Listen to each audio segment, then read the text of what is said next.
आप सभी को जय गुरु।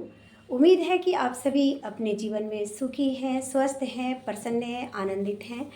और एक बार फिर आप सभी के लिए लेके आई हूँ ठाकुर जी की कुछ बातें।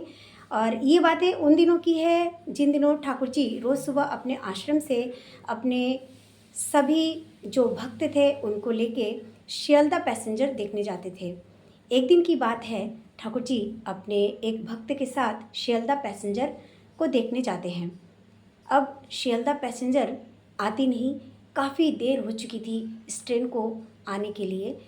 काफ़ी देर बाद भी ये ट्रेन आ नहीं रही थी। इतने में उनके वो भक्त उनसे कहने लगते हैं कि ठाकुर जी, आप आज घर चलिए, आप रोज़ तो आते हैं इस ट्रेन को देखने के लिए। आखिर ऐसी क्या बात है इस ट्रेन में जो आप रोज़ सुबह इस ट्रेन को देखने आते हैं? आप चलिए, भोग लगने में देर हो रही है, कल आ जाइएगा। लेकिन ठाकुर जी उसकी बात नहीं सुनते। ठाकुर जी बस टकाटक रास्ते की ओर देखते हैं और उस ट्रेन का इंतज़ार करते हैं। इतने में ट्रेन आने लगती है।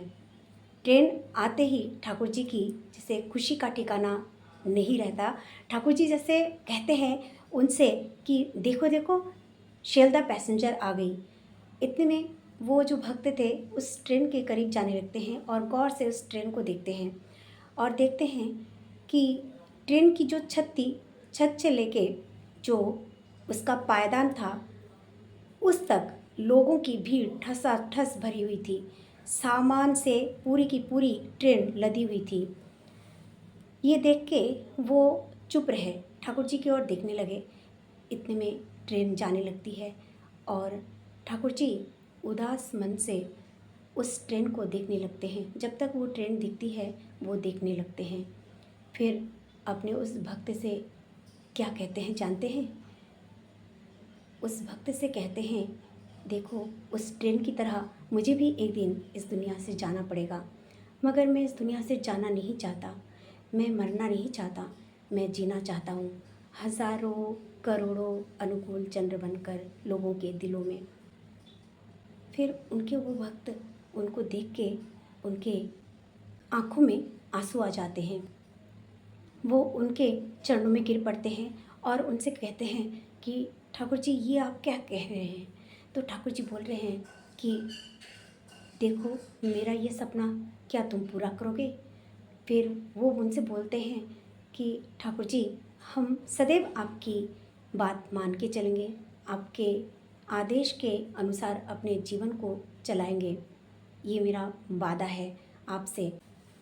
ये कह के हम सभी का एक ये ध्यान रहेगा कि आपने ये निर्देश दी है, हम आपके निर्देश के अनुसार कार्य करेंगे। दरअसल ठाकुर जी के इस ट्रेन का देखने का मकसद ये नहीं था कि वो खाली ट्रेन को देखना चाहते थे। इस ट्रेन के देखने के पीछे एक बात थी। वो बात ये थी कि ये ट्रेन सबको लेके चलती है, first class, second class, third class. और ठाकुर जी को यही पसंद था कि वो अपने सभी भक्तों को समान सोचते थे। वो अपने सभी भक्तों को एक दृष्टि से देखते थे और वो यही मैसेज देना चाहते थे कि हम भी अपने जीवन में ऊंच नीच का भेदभाव ना करें, आपस में सब मिलजुल कर रहें, एक दूसरे की मदद करें, एक दूसरे की परेशानियों में देखें, एक दूसरे की परेशानियों को सॉल्व करें। हर समय हमारे मन में सभी के प्रति एक प्यार, एक अच्छाई की भावना रहे। बस इस ट्रेन के पीछे यही एक रहस्य था, यही एक बात थी।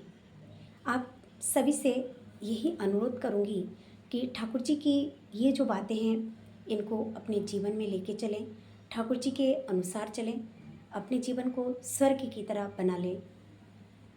आप सभी की मंगल कामना ठाकुर जी के श्री चरणों में करते हुए आज की बात यही मैं समाप्त करती हूँ। जय गुरु, वंदे पुरुषोत्तमम।